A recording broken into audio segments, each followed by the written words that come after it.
ગુરુદેવ, જૈન ધર્મમાં અનેકાંતવાદ એ શું છે? ઓ, બહુ મહત્વનો પ્રશ્ન પૂછ્યો છે. અનેકાંતવાદ એ જૈન ધર્મનો એક આગવો, મૌલિક અને બહુ મહત્વનો સૂક્ષ્મ સિદ્ધાંત છે. કોઈ પણ વસ્તુને, કોઈ પણ વ્યક્તિને, કોઈ પણ પરિસ્થિતિને મૂલવવાના જુદા જુદા દ્રષ્ટિકોણ હોય છે. અને એવા અલગ અલગ દ્રષ્ટિકોણથી જ્યારે આપણે કોઈને પણ મૂલવીએ ત્યારે એનું દર્શન જુદી જુદી રીતે થતું હોય છે.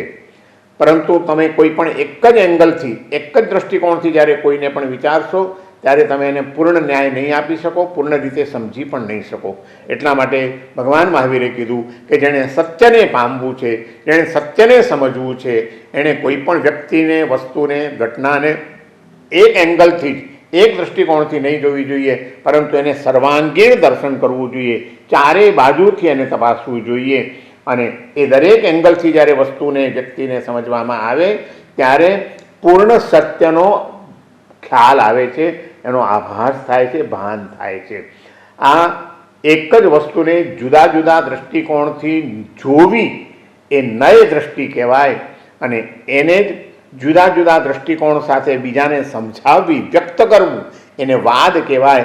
અને એવા દરેક વસ્તુના અનેક છેડાઓની ચર્ચા કરીને કોઈ પણ સત્યનું નિરૂપણ કરવું કે કોઈ પણ સત્યનું વિવેચન કરવું એને અનેકાંતવાદ કહેવામાં આવે છે. દરેક વસ્તુની અંદર અનેક દ્રષ્ટિકોણો હોય છે. આપણે એકાંગી બની જઈએ છીએ ત્યારે આપણે આપણી જાતને પણ અન્યાય કરીએ છીએ અને બીજાઓને પણ અન્યાય કરી બેસતા હોઈએ છીએ. આવું ક્યાંય એકાંગીપણું ના આવી જાય અને એના કારણે આપણા મનની અંદર દુર્ભાવનાઓનો વિકાસ ન થાય, બીજાઓના જીવનને આપણે હર્ટ કરતા ન થઈ જઈએ. એટલા માટે ભગવાન મહાવીરે અનેકાંતવાદનો સિદ્ધાંત આપ્યો કે સત્ય અનેક પાસાઓથી ઘેરાયેલું છે, તમે એક જ પાસાથી ન નિહાળશો. કોઈ પૂછે કે ભાઈ તમે પિતા છો કે પુત્ર છો, તમારે શું જવાબ આપશો? તમારે એમ કહેવું પડે કે મારા પિતાની દ્રષ્ટિએ મારામાં પુત્રત્વ છે અને મારા પુત્રની દ્રષ્ટિએ મારામાં પિતૃત્વ છે, તો તમે પિતા પણ છો અને પુત્ર પણ છો. કોઈ એમ કહે કે ના આ તો ખાલી પિતા જ છે, તો એ અસત્ય થઈ જશે.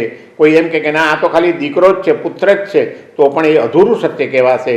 પણ પિતાની દ્રષ્ટિએ એનામાં પુત્રત્વ છે અને પુત્રની દ્રષ્ટિએ એનામાં પિતૃત્વ છે. આમ જુદા જુદા એંગલથી રજૂઆત કરીએ ત્યારે એ વ્યક્તિના વ્યક્તિત્વને પૂર્ણ રીતે આપણે રજૂ કરી શકીએ. બસ આ જ અનેકાંતવાદ છે. પણ આ આટલી સૂક્ષ્મ રીતે અને સરળ રીતે નહીં સમજનારા લોકો અનેકાંતવાદને ખીચડીવાદ કહે છે.